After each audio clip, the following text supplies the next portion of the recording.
I am lucky enough to have Jess in. She took my social work and human rights class, and I'm lucky enough to be supervising her as an intern as well. So so thanks, Jess, for joining. So just really quickly, I just want to just give a brief background. So I was a school social worker for 20 years before I came to be an assistant dean and professor. And what I really noticed as a school social worker was that a lot of the students who came to me really, they lacked a lot of basic skills and skill deficits, social skills deficits. They were getting in trouble because of some of the interpersonal interactions, because of some of their own inability to modulate their emotions. And what I really realized that either because of early experiences, because of early trauma, that they were really getting in trouble because of things that really were never truly taught to them, again, because of a reaction to early deprivations in their environment or early traumatic experiences. So, you know, I really started to get into SEL and realize how important it was to teach some of my students these skills. And then as I went on in my own career as a school social worker and I started my own advocacy work, I really, again, started to see that when you're doing advocacy and when you're doing human rights defending, that these SEL skills become essential. And again, we'll dig deeper into all of this, but the skills to be able to calm yourself down. And Gary, again, thank you for starting us that at the beginning, to be able, you know, to be in touch with yourself and have an understanding about your own emotions is so essential as you go forward in doing this work. Because if you go forward and become a human rights defender or do advocacy and you don't do it in touch with what's really going on with you and also with an understanding about what's going on with the person sitting across from you, it's not effective. So so that's kind of where I started, and that's where my interest between this SEL work that I was doing with my students, and then when I started working with Speak Truth to Power through my work with New York State United Teachers, I really realized that, you know, the intersection between them both. And then also that social work, and when I started teaching as a professor in social work, that a lot of social work skills is skill-based. And so just, again, just constantly going back to what do we need to do in order to get the job done. So Jess is going to give a little overview of what SEL is and exactly where we're going. Some of you might have a background in SEL, so we're not going to go too much into it because we have shared this in our, Laura had sent everybody a handout, but Jess, you want to take it over and kind of go over? So this comes from the Collaborative for Academic, Social, and Emotional Learning, CASEL, which is built, which is from Illinois, and they are the excuse me, basically the people who accredit different programs for and the competencies for SEL. So just take it over. Okay, so social and emotional learning enhances students' capacity to integrate skills, attitudes, and behaviors to deal effectively and ethically with daily tasks and challenges. CASEL's framework promotes intrapersonal, interpersonal, and cognitive competences. CASEL's framework incorporates 5 competencies. As you see in the diagram, these competencies are across, they build with it from each other, and they're you could use them in many settings, like classrooms, schools, homes, and in your community. Just tell me when to click on here on screen. Right now, if you go into the CASEL website, they provide a PDF worksheet. Let me see if she's able to get in. Yep, I can get it. Gotcha. Right here. There you go. So if you see their PDF worksheet, it provides it defines the competencies and provides example of the skills each competency enhance or promotes. The diagram is divided into these 3 sections: the self, that it is orange, the social aspect in green, and then the responsible action oriented, that is yellow.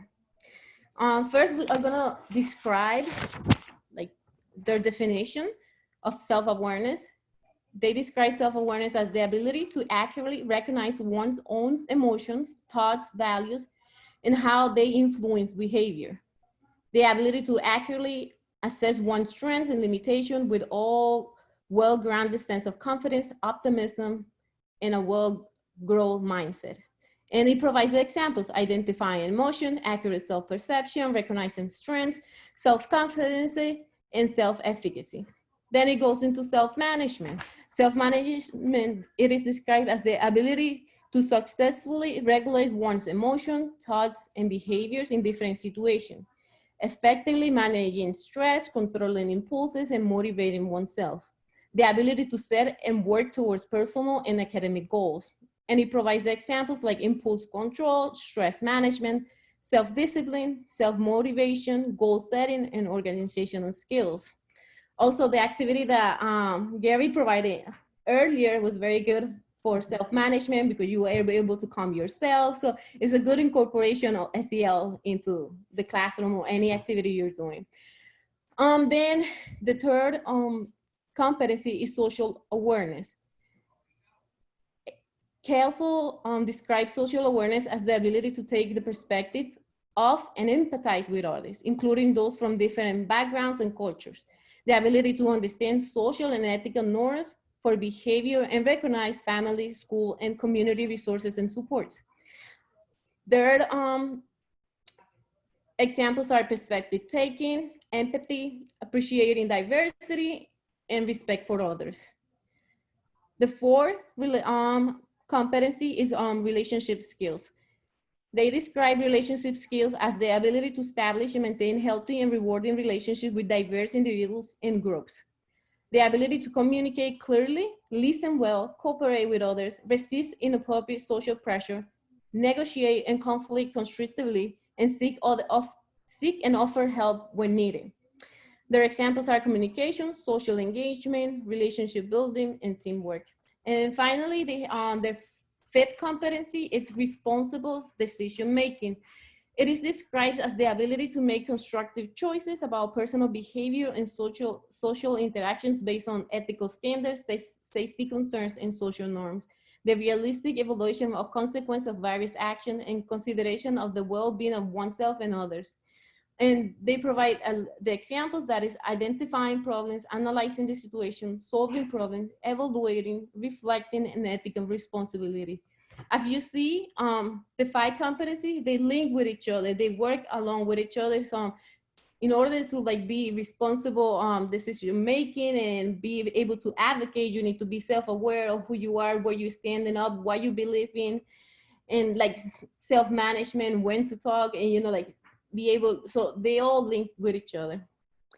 Right, Jess, thanks for saying that, because, hold on, I'm gonna go back and reshare the screen, is that, again, that they are, they're not discrete, right? That, they all are really connected with each other, and that's, I think, why it's in a circle as well, and they all build upon each other. So it's really important to kind of, say it's not like, okay, now step one, I have self-awareness, step two, I have self-management. They really kind of join together in a very dynamic manner. So that's why, again, I think a lot of times, sometimes things do build upon each other, but they are not discrete. So thanks for pointing that out, Jess. Thank you. Let us know too if there's any questions, put them in the chat box, and Laura will help us with that. So I guess then the question comes to how does social emotional learning relate to human rights and in general? And that, human rights education is a deliberate participatory practice, and it's about empowering individuals and communities. And again, human rights education, when you're really teaching students about human rights and human rights education, you're building awareness, empathy, and understanding of basic rights shared by people. And again, if I could just talk about my experience as a school social worker, what I noticed is a lot of the SEL programs that I worked with did a nice job in talking about the individual, talking about maybe the school climate environment, but it didn't give a greater sense of global kind of global awareness, global consciousness, or even just a consciousness outside of the little bubble of the school they might live in. So what I really loved when I started using Speak Truth to Power was how it kind of expanded the consciousness of students. And I've done some presentations before about SEL and human rights education, and I kind of call it, how SEL can expand the global consciousness of students. And I really like to think about, like, again, that you have kind of more of this individual and more of this, kind of one-on-one interaction where SEL does. And in human rights education starts to expand it. It expands their world that, again, these skills just aren't about for myself or about helping me get along with my friends, or how do I deal with boyfriend girlfriend issues, which is always fun stuff in high school, but really having an understanding of this greater global consciousness. And I think with everything going on today, I think young people really have an expanded understanding of that, and that's where human rights does a really great job in actually connecting it with SEL. That you need to have knowledge and skills and values of human rights, and be able to really be prepared and becoming informed, responsible, and caring adults to the larger society beyond your zip code. And SEL skills, again, Jessica had talked about this before, they're not just about succeeding in life, but they're same skills needed to be an effective change agent. So Jess, if you just kind of want to go over this real quick. Yes, so as a human rights defender, we need to know how to regulate our own emotions, cultivate a sense of empathy for another's plight. If you building empathy will let students know, like, oh no, that person needs help in one way or another. Advocate for another person, because sometimes students are not able to advocate for themselves, but if they see if someone else sees them and they have empathy and they know the historic challenges, and they have self-awareness, they're able to advocate for others. Establish positive connections, develop appropriate conflict resolution skills, make positive pro-social decisions. And as social workers, we all need to make positive connections with everyone, because we connect with the community in many different ways, and we need to help students understand how to make connections, even for professors and teachers and lead educators, how to connect with the community, the school, the family, bring all the issues, because sometimes we don't understand the student, what's going on in the school, but it is whatever is at home, they bring it to school, and that's why they have the way they act at school. So understanding and making connection is very important. So SEL skills, we use them in a everyday life, and to make change, we need to be mindful and have the awareness, and be proactive in all those skills. Right, definitely. And just, this is kind of one of those things that I think about sometimes. It's about making the change within me, making change between me and you, and then making change among the kind of larger society. So again, just being able to kind of do all these things simultaneously for the individual, for just me and you, and then among the larger society. And then when we talk about Speak Truth to Power and SEL, what I think is so wonderful about Speak Truth to Power, and why I always found it so impactful with my students, both when I was in the high school, now at the university level, is, that basically it uses the story of the defender. So you're talking about people, and you're talking about what people have actually done in the real world. So you're able to actually identify some of the social emotional learning that they used in their own practice of being a defender. So again, it's about awakening students to social justice issues. It's about, helping them develop these really needed advocacy skills. And when you use SEL, like I had said before, alongside Speak Truth to Power, it really has a way to both individually help the students grow within themselves and help them, kind of heal the relationship they might have with other people within the school, but then as well as really transform their consciousness to a greater global responsibility, which is, and understand systemic inequity. It's a very powerful partnership.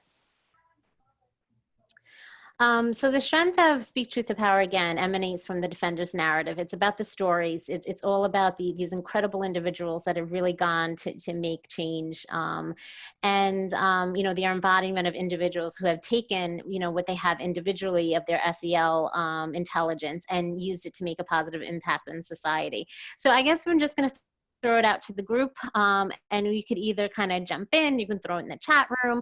Why do you think a defender, a Speak Truth to Power defender, a defender, anyone, a human rights defender would need some of these SEL skills that Jessica has, spoke about and that Castle has outlined?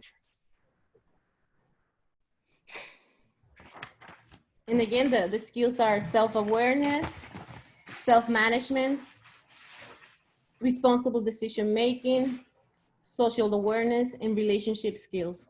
Yeah, and it should be on the flyer that Laura had sent you, so everybody kind of has that flyer in front of them. That's why we wanted everybody to have it to look at. So why do you think a defender, a human rights defender, someone in Speak Truth to Power, or someone that you might know of a human rights defender need these skills? It looks like Katie says to connect with the specific audience they address to build trust and buy-in. Okay, so I can I'll put you on the spot, or anyone can answer this. So what specific, where would that fall in? Where would that fall into? Like, which skill is that?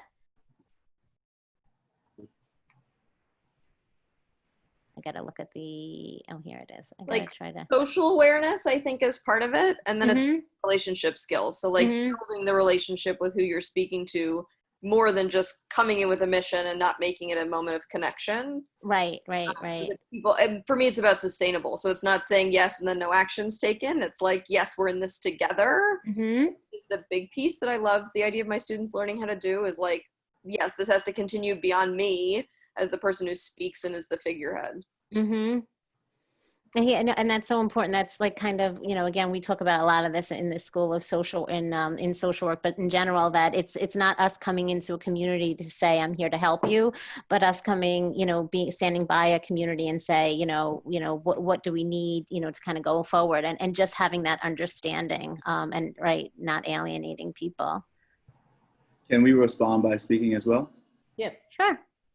I'd like to add to the discussion that it's very important to have all of these skills when you're trying to deconstruct social structures that people are already used to. Mm-hmm. Because the mind has a tendency to, disengage or when it's in conflict. So if you don't know how to be inclusive or be flexible, depending on the people who you have in front of you, despite what your challenges may be, each of these could be invaluable. Definitely, Gary. Thank you. And I'm going to talk about perspective taking later, and then kind of discrete skill steps for perspective taking. And one of them is really putting aside, like, kind of almost like your own ego to really understand and connect with the other person. And when we talk about those systemic issues, that's where a lot of times people just completely shut down, when they're having a conversation with someone who has different experiences with them. And, that's why that perspective taking as part of this is really being able to, so important. And I just saw what Stella just said, which is it's to be able to survive the work and hopefully thrive. And I think I say this when I teach my human rights class, and that, this work is tough, and it's tough work, and it can, there are days where it can really, try your soul, so to speak. And I think, being able to have that, to kind of have that self-awareness, and when is it time that I need a break, or, just, so you don't get into activist burnout, and just really understanding it's so essential. So there's some great things in this chat I'm trying to go through. Communicating effectively, translating your experience. Thank you, Dr. V. It goes beyond yourself, right? It goes beyond just what you want and your understanding.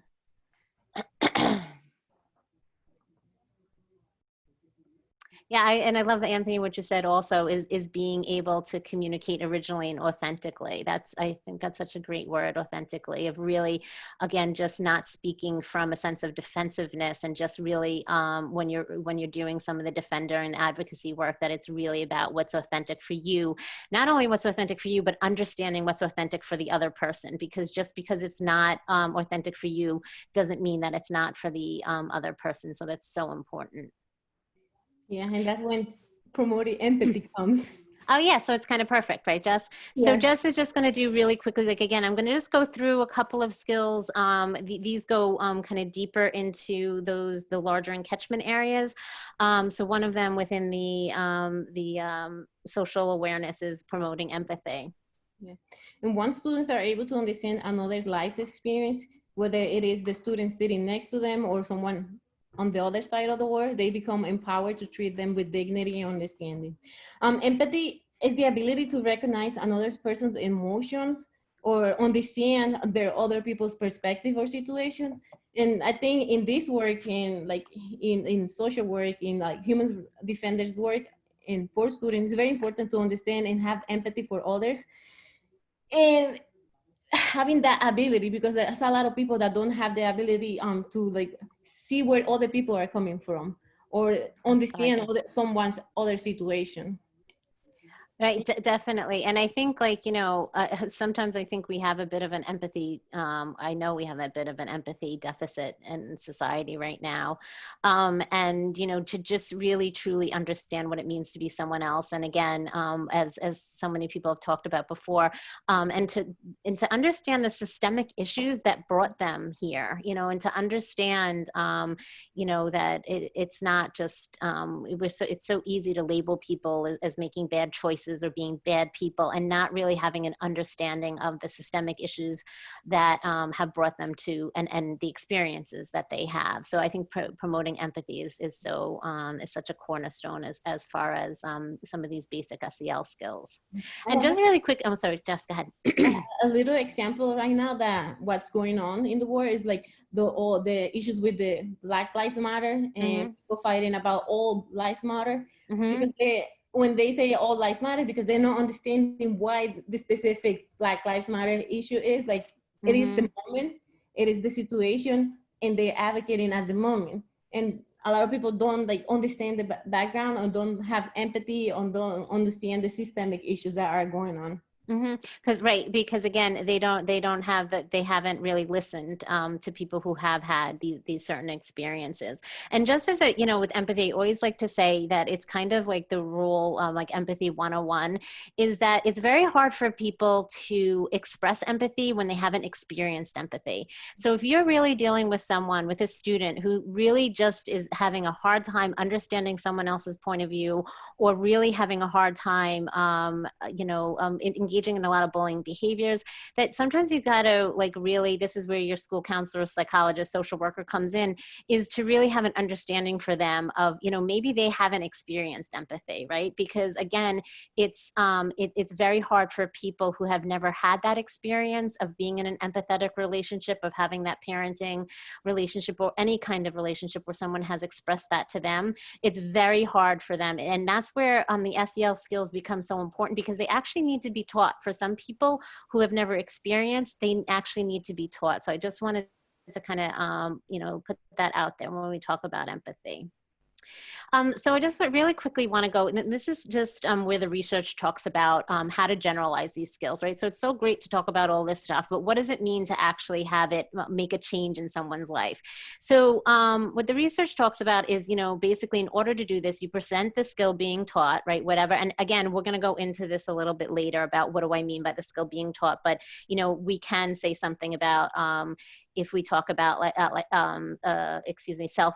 self-modulation and emotional regulation. So if, we're talking about a specific skill, discussing the skill. So again, discuss how you're going to calm down in that moment, ensure that the student understands it, modeling the skill. Exactly. I'm going to go back to Gary, talking about let's talk about modeling. How do you get rid of some of the tension in the body?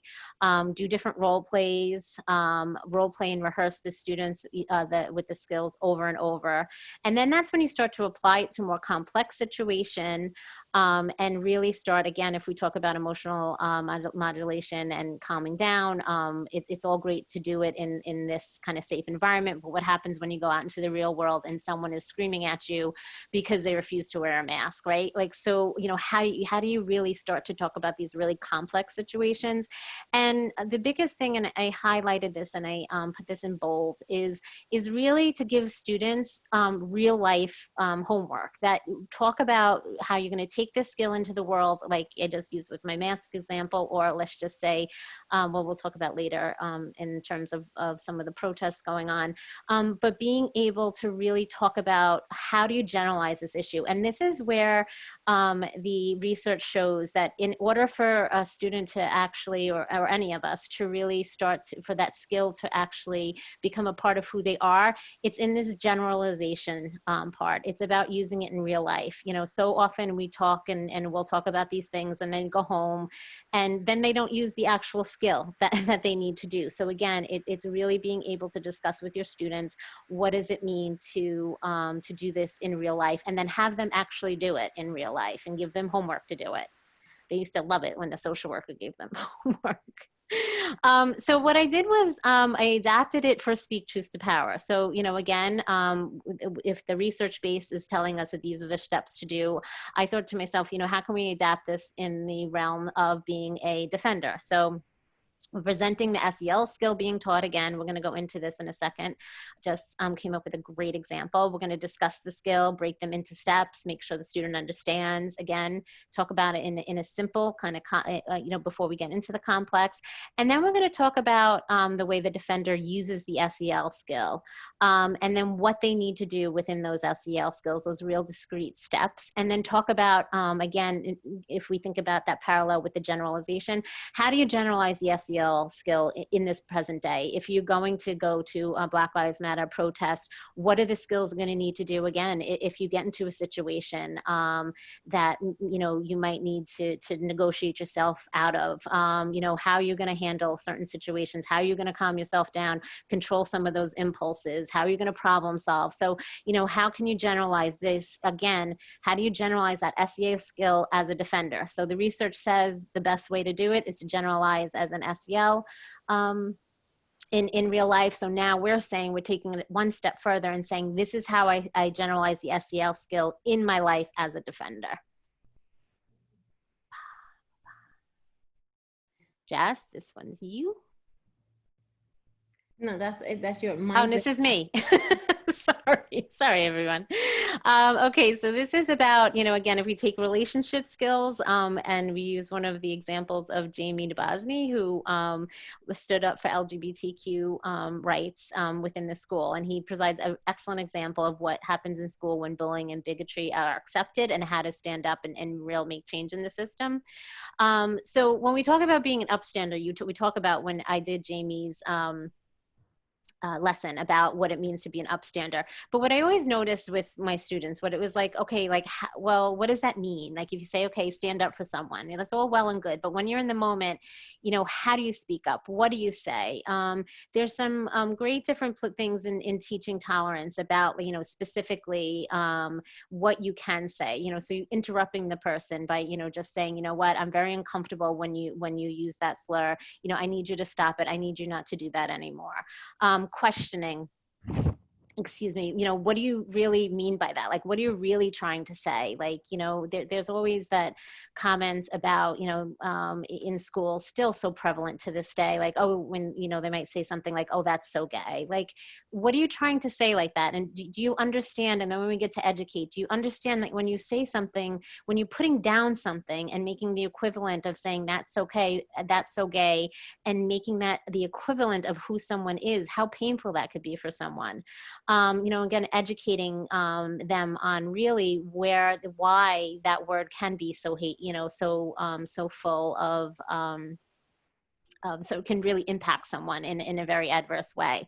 And then echoing, if someone stands up. So if Jessica stands up for someone and says, you know what, please don't say that word around me. I don't want to hear that around me. That's not, you know, that's not really what I want to talk about. Then I say in Jess's presence, you know, Jess, I'm so glad you said that. I feel the same way. Power in numbers, echoing. And, you know, so this is, we can send you some of these, you know, some of these different resources, but I really like the idea of using that skill-based when you talk about Jamie and talking about, again, if you see this going on in school, what do you do? How do you say it? If you can't do any of these things, I always used to tell my students, if you feel like you are not empowered enough to interrupt, to question, to educate, to echo, then, you know, tell an adult. At the very least, you need to make sure that someone knows what's going on in your school. This is you, Jess. Yeah. So when we keep talking about self-awareness, self-management, how does your body tell you that it's angry or upset? It's talking about like calming yourself down. You need to cultivate that skill of self-awareness, understanding yourself, understanding like not everybody uses the word calm down to calm down themselves. You know, there's people you tell them calm down and that makes them more aggravated. So you need to understand yourself, who you are. An example is like when you feel the anger, you say like, you teach yourself, stop, think, what is making you angry, calm down, use deep breathing, take time to talk and think and talk to someone, express your feeling, but doing it step by step. It's like building the steps. First, you need to have that like self-awareness of what is impacting you and how that is making you feel. Then you have to make your own. Like you don't have to say like do calm down, but you could do like something like snap your fingers, count 1 to 3. I had my friend used to, when her child was going up like crazy, she's like 1, 2, 3, and then the child will start counting himself. He's like 1, 2, 3, but that helped him. And that's like steps to calm down, and then understanding that it's time to calm down. And also it makes your body reaction to those steps. So it's like building skill steps. Yeah, thank you, Jess. And that's why it's, again, this is one of those things when we talk about the wheel, that this is where self-awareness and self-management kind of go key. First, a lot of people, especially a lot of the students that you work with, are disconnected from their self. So they have to honestly understand that they're even angry, you know, because basically there is no time between the time that their body gets angry and and the time that they react. So it's really teaching them to put a space between the time that they feel angry. So there's actually a time that they're able to actually then act, you know, in a way that's going to get the job done. And again, you know, I always kind of, you know, because when they're in that angry moment, you know, they're basically using their reptilian, you know, brain, where they're not actually able to think through a situation. So it's helping them have that self-awareness and then managing those emotions. And this is essential in defending work and in human rights defending work, because a lot of this work, again, can get you very angry and very agitated. And so it's knowing when you have to take a deep breath and walk away. And it's not saying that you can't be angry, because there's a lot to be angry about nowadays, but it's about, you know, having to use that, you know, that anger in a way that's going to make that's going to try to cause a situation to go in the way that you want it to be, to go into. And this is just, you know, again, under the social awareness, it's perspective taking. I like these discrete skills when I'm really working on perspective taking. And again, this is so essential nowadays with a defender and working on, because, you know, we seem to be so divided, but, you know, a lot of times if we really try to have an understanding of the perspective of other people, there's a real opportunity for people to really make some needed change.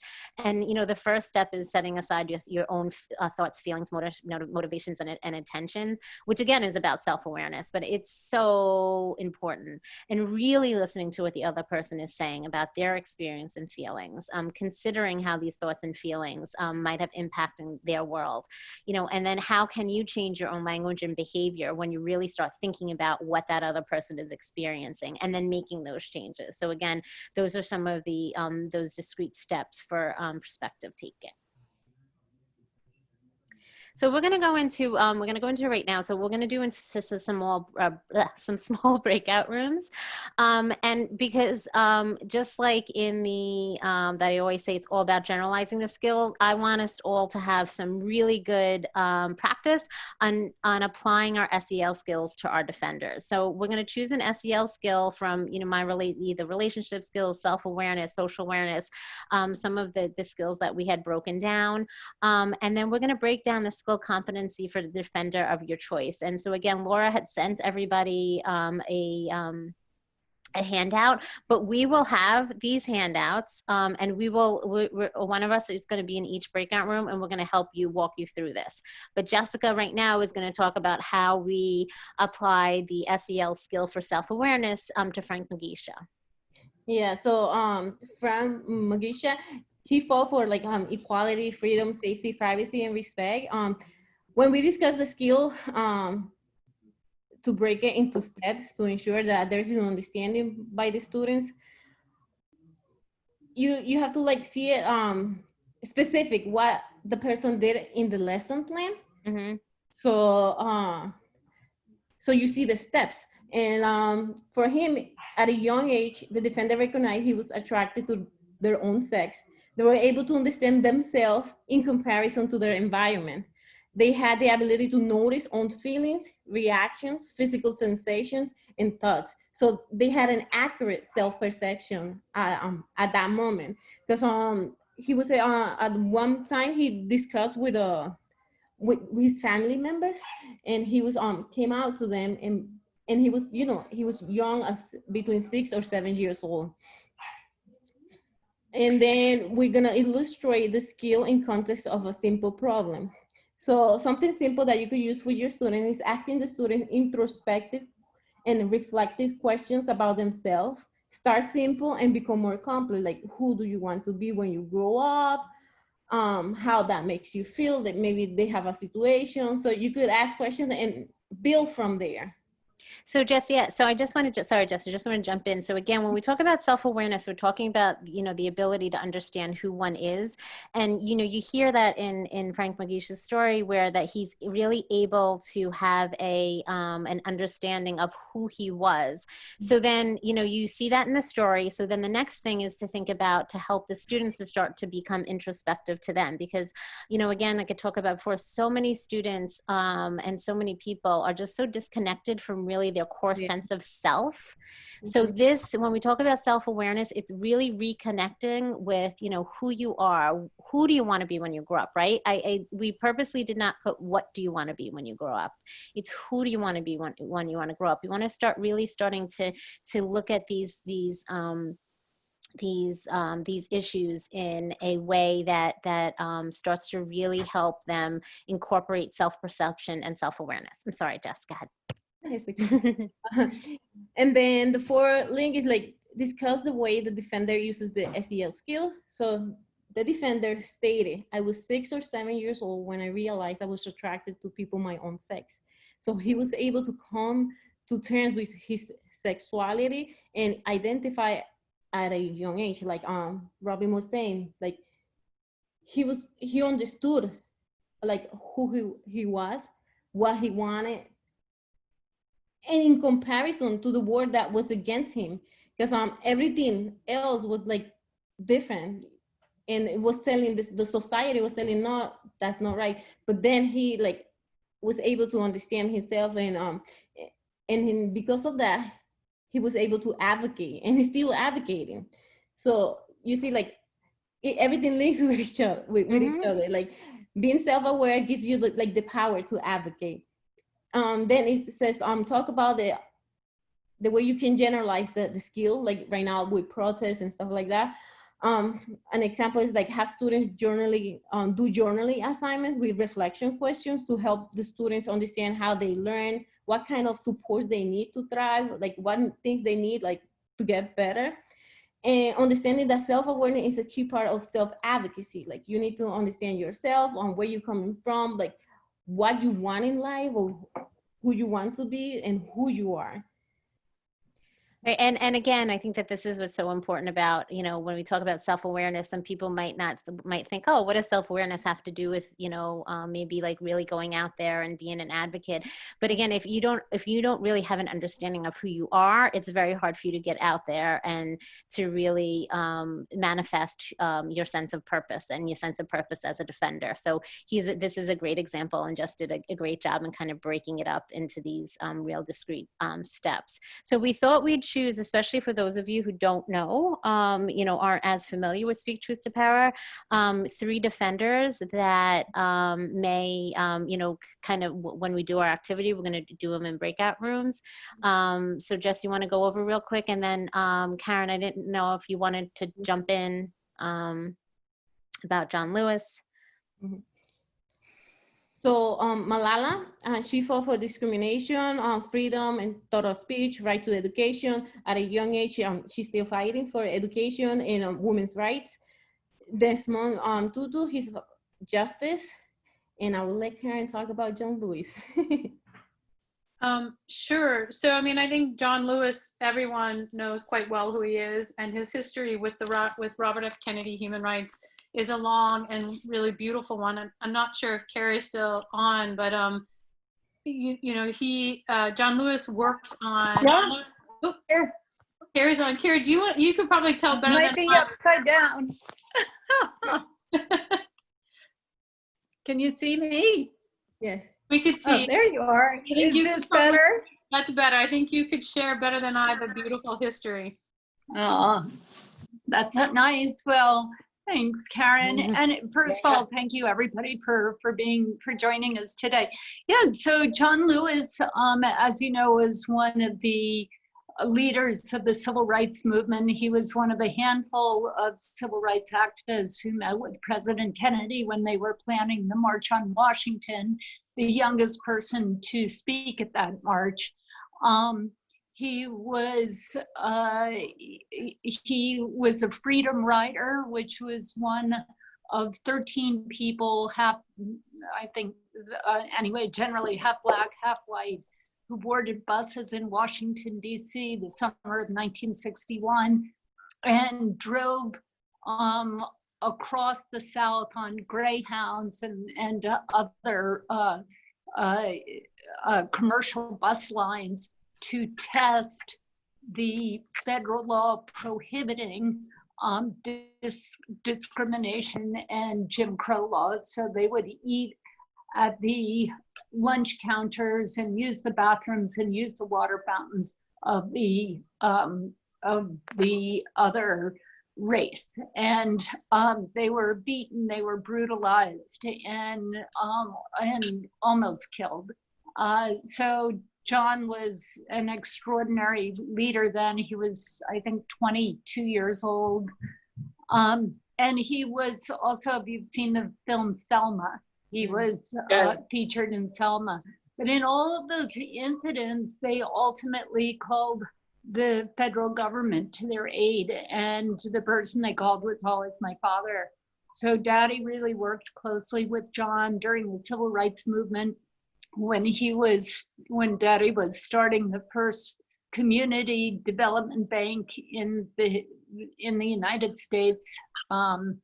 It's called Bedford Stuyvesant Restoration Organization, still strong and going in Brooklyn.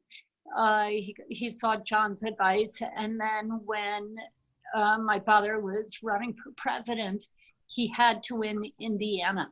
And so he asked John to organize the Black Vote in Indianapolis, and John organized this huge rally in Indianapolis on April 4th. And as Daddy was flying in to go to that rally, he was told that Martin Luther King had been killed.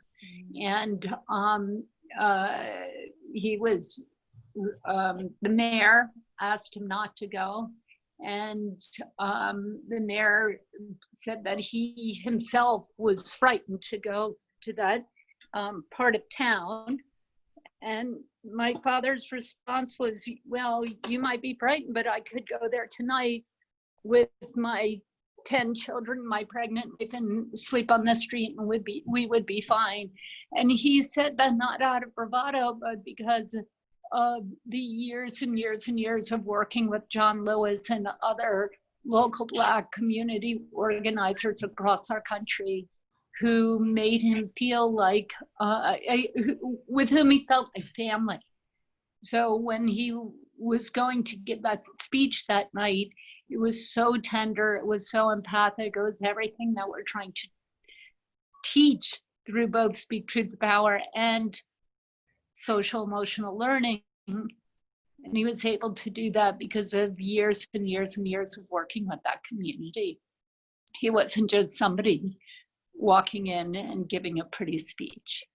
And then John, I'll just end by telling this story about John, which I just still amazes me so much, which is that after Indiana, he went to California. So he was in charge of organizing, doing the field organizing for the Black vote. And Cesar Chavez was in charge of the Latinx vote. And then both of them together were working on the white vote. And the two of them often went door to door in white neighborhoods seeking votes for my father. And I'm I just really want to meet somebody someday who said their doorbell rang and they opened it up and there was Cesar Chavez and John Lewis. Will you vote for Bobby Kennedy? Okay, I've taken too much time, but you know, I love John. He was a really, really close friend and a great aunt. Well, thank you for sharing it. That's amazing, and I'm sorry for the loss, and we're sorry for, you know, as a country, it's just such a loss. Yeah. And I think, you know, I was just thinking about that. I show that speech, if anyone, every year of when Bobby Kennedy, Carrie, when your father had said that in that speech is unbelievable. It's one of the most amazing speeches I've ever heard in my life, and it really is. You know, when he's talking to the community after MLK was assassinated, and it really so much is the epitome of SEL and empathy and understanding and problem solving, and it's just such an amazing speech. So I would really encourage people to you know, to share that with their students as much as possible. I do it in my social work class, and I used to do it when I was at the high school as well. And you know, it would be even, I'm just thinking off the top of my head, you know, what would be really kind of neat too is to be able to take some of those speeches, because what an orator, you know, he was. And really break down some of those speeches and see where he, you know, see the threads of empathy, of compassion, of problem solving, because they're all throughout his speeches. So I just thought that could be another activity, maybe on the next one, that, you know, that could be is to actually take some of RFK's speeches and really delve down from an SEL point of view. So I digress, but thank you so much for sharing that. And it's interesting because we had him on here, you know, before he had passed, and now it just makes his work even more important. So what we are going to do is, I'm going to stop this for a second, and everybody should have gotten. Where is it? It's right here. Okay. Wait, this is the wrong one. Sorry. This is it. Everyone should have gotten that basically it's a blank activity adaptation of STTP, in kind of an overview of the human rights defenders, and then as well as the SEL skills, and then Frank's the adaptation that Jess did for Frank Mugisha. But it's okay if you don't have it with you. What we're going to do now is break out into breakout rooms. We're going to give ourselves 20 minutes, and then so that'll give us the last 10 minutes to come back and debrief. And we're just going to pick one of these skills. And again, we'll be in there to help lead you. We're going to pick one of these defenders, and then just do the same thing that Jess did, you know, for Frank. And basically what I really want to challenge you to do when we think about this is really go dig deep into the skill base. What do you actually need to do? Because it's just so important when we do defending work to really break down these things for our students to say, okay, now in that moment, you know, and you're challenged with this human rights issue, you know, what are you going to do that's going to show the social awareness? How are we going to show responsible decision making? Whatever you decide as a group, we're going to break up into groups. And again, we all the co-hosts have these. So, but if you do have them in front of you, it could make it easier. And I think any questions? Are we're good to go? Any questions? Okay. So, so Laura, I think you're going to take out and break us into groups. Yep, I'll send you into rooms now. Okay, and so we're going to come back at 5:20 and then kind of debrief for the last 10 minutes. See everybody later.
It always goes so much faster. You always think like 20 minutes is going to be like a solid amount of time. And then you're like, ah.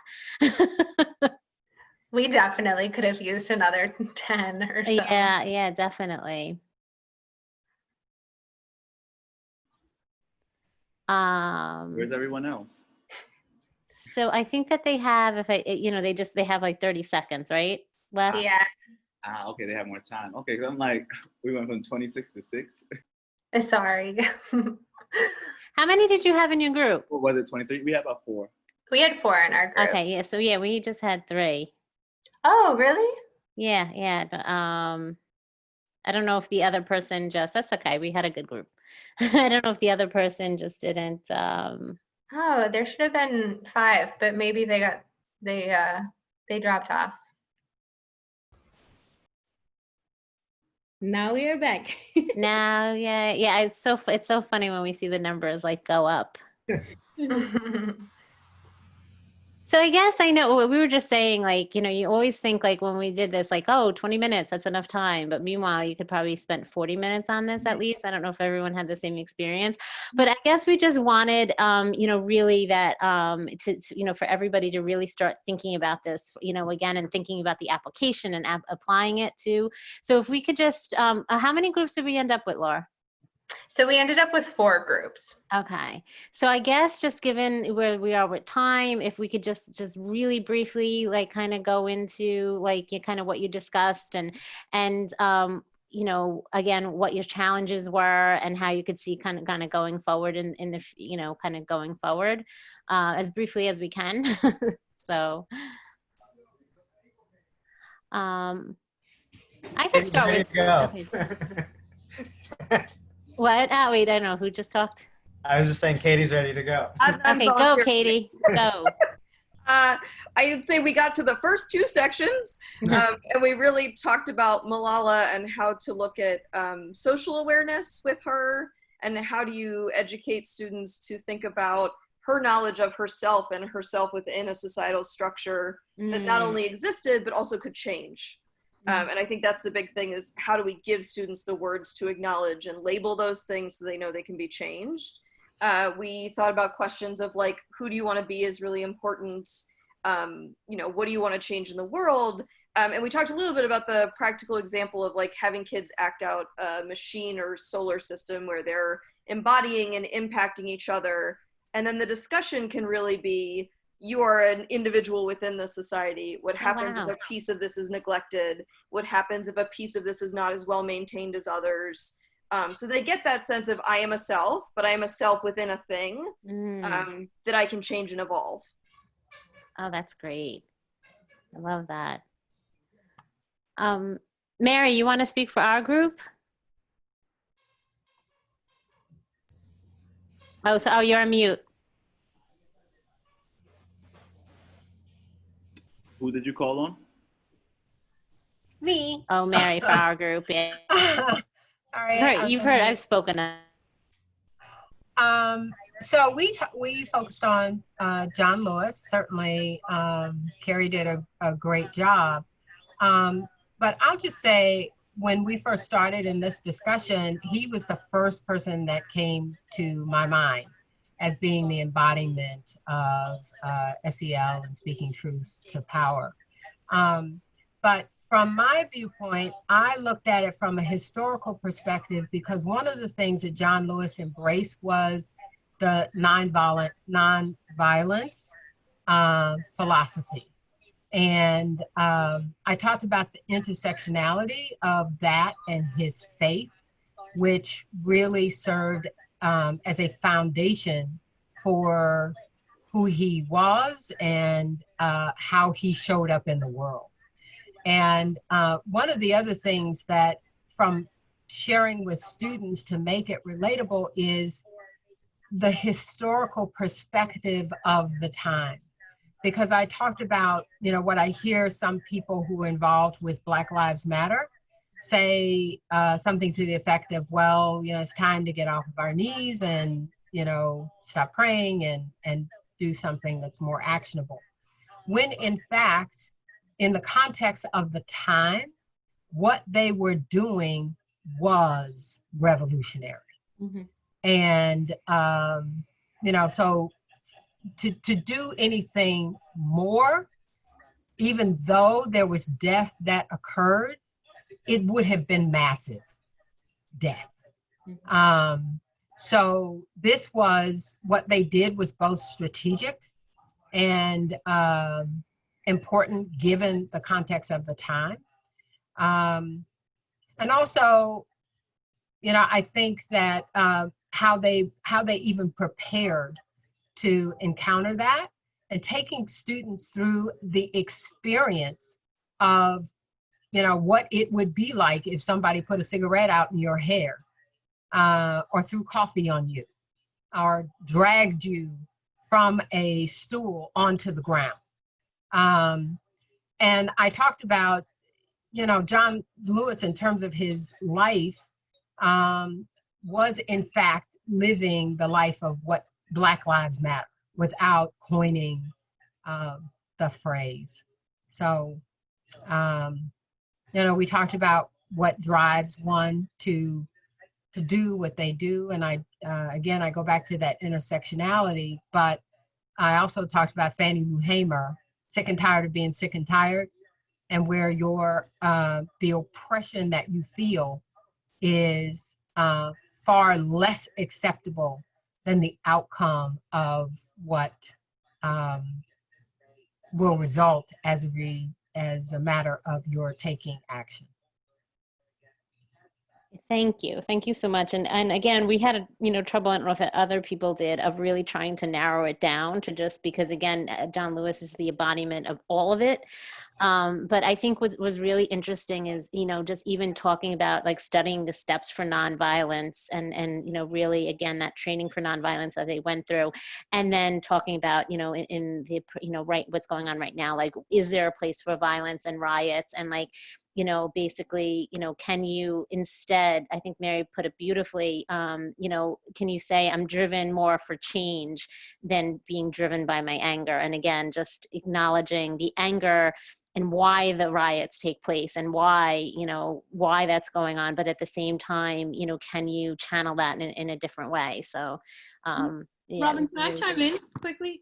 Of course. Interesting about the three defenders that you had up there, like all three could have very easily been angry and carried that hate with them, right? Mm-hmm. When you think about what happened to all three, but they all embraced love They all embrace, and think about Tutu as well. They all embrace their faith, right?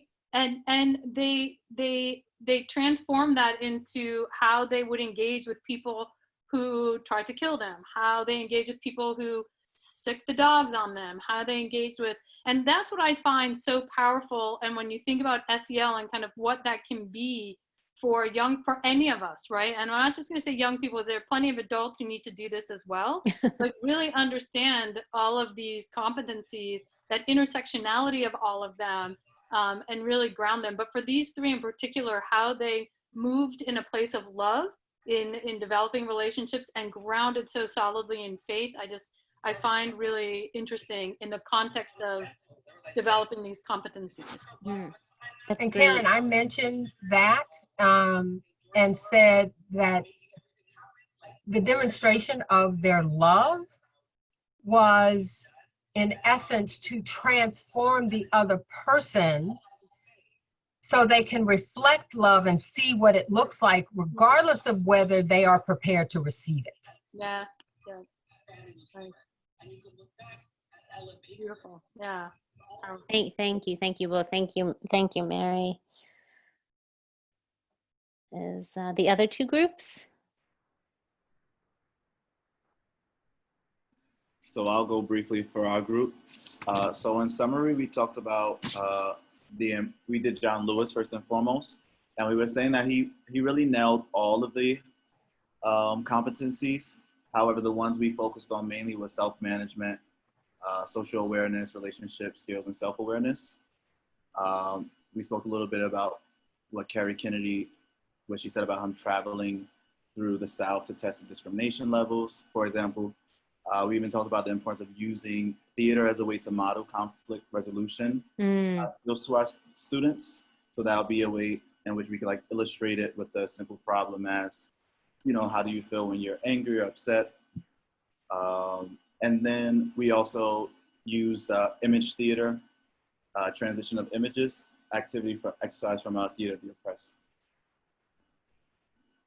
Thank you. Yeah, theaters, that's amazing. Estella had to jump off, but using theater and using the play too. And again, using the speeches, I think could be another way of really delving deep into some of this. Okay, last but not least. Jackie, you want to speak about a group? I wasn't prepared to do that. I would, had I known, I would have been more prepared.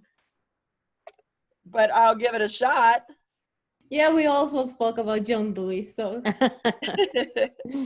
I think we talked a little bit about just kind of the importance of knowing yourself and kind of knowing who you are and where your comfort level is with your own story. And we talked about the relationship piece.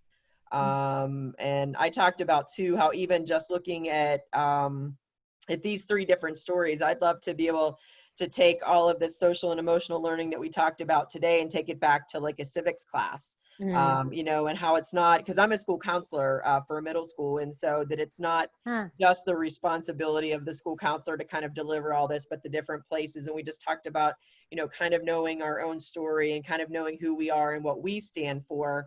And the importance of being able to live what you're passionate about and not just kind of talking about this is what's important to me, but John Lewis truly did that by showing and living. And so those were some of the highlights of the things that we spoke about. Had I known I was going to speak, I would have taken better notes, but it was a great conversation, and it was a great way for me to see kind of how everybody's associated with this organization and their passion for what they do. And so it was great for me to sit in on all of that. So.